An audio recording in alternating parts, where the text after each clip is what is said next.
నమస్తే. నేను మీ కృష్ణ, హంసా 3 public pulse media political and legal special correspondent. మిత్రులారా, ఈరోజు డ్రగ్స్ అనేది చాలా యువతను పీల్చి పిప్పి చేసి వారిని చాలా ఇబ్బందులు గురిచేస్తుంది.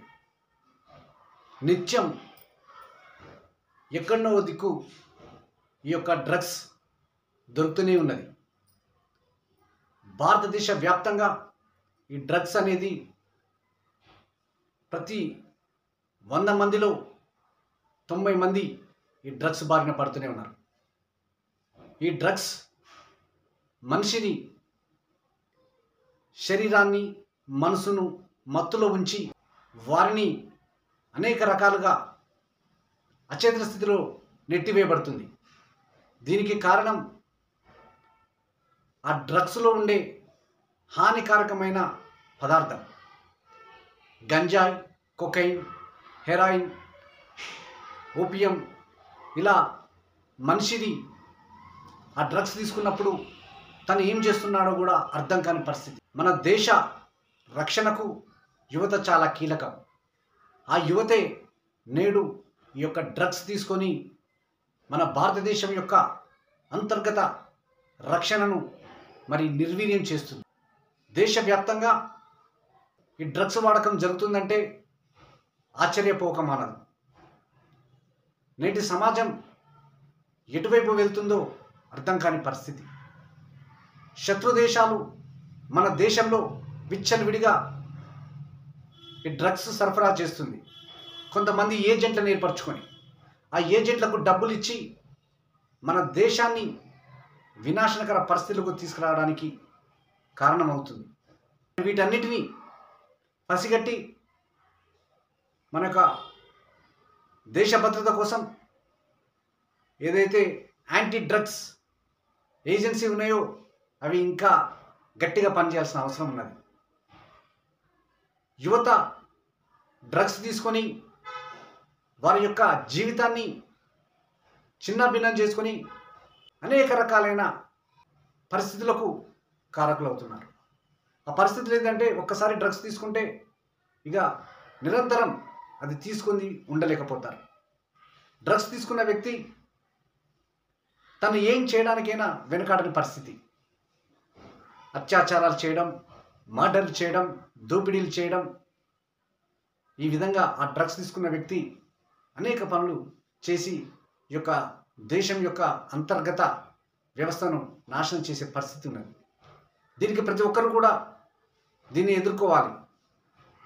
యాంటీ డ్రగ్స్ నేషన్గా తయారు చేయాలి.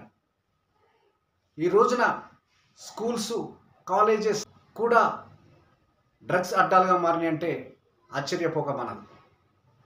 దీనంతటికీ కారణం మన సమాజంలో ఉన్న నిర్లిప్తత. ఏదైతే నిషేధించిన డ్రగ్స్ వాటిని పట్టుకోవాల్సిన బాధ్యత మరి ఎక్సైజ్ శాఖ, పోలీస్, ఎన్ఫోర్స్మెంట్, నార్కోటిక్ డ్రగ్స్ ఏదైతే ఉన్నదో వారు పకడ్బందీగా పనిచేసినప్పుడే వీటి యొక్క నిర్మూలన జరుగుతుంది. కానీ లంచాలకు అలవాటు పడ్డ అధికారులు చూసి చూడనట్టు వ్యవహరించడం వల్ల ఈ దేశం యొక్క అంతర్గత ప్రజాస్వామ్యానికి, అంతర్గత భద్రతకు చాలా ప్రమాదం వాటిల్లింది.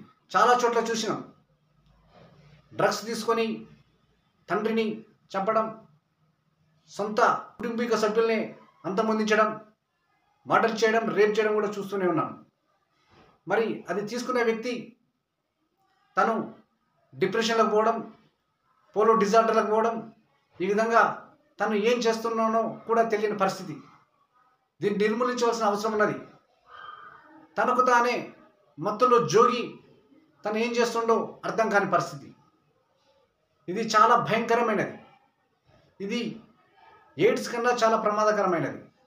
ఎందుకంటే తను నాశనం అయిపోతూ వ్యవస్థను కూడా నాశనం చేయడానికి కూడా సిద్ధంగా ఉంటాడు.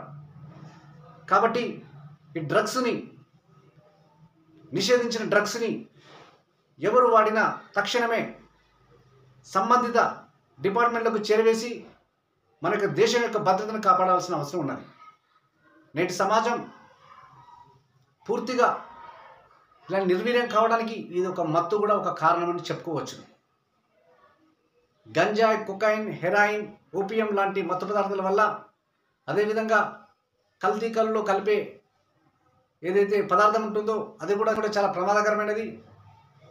ఆల్కహాల్, ఇవన్నిటిని కూడా మరి దీనివల్ల వ్యక్తి తనకు తాను నాశనం అయిపోయి వ్యవస్థను కూడా నాశనం చేసే కాడికి తీసుకొస్తుంది.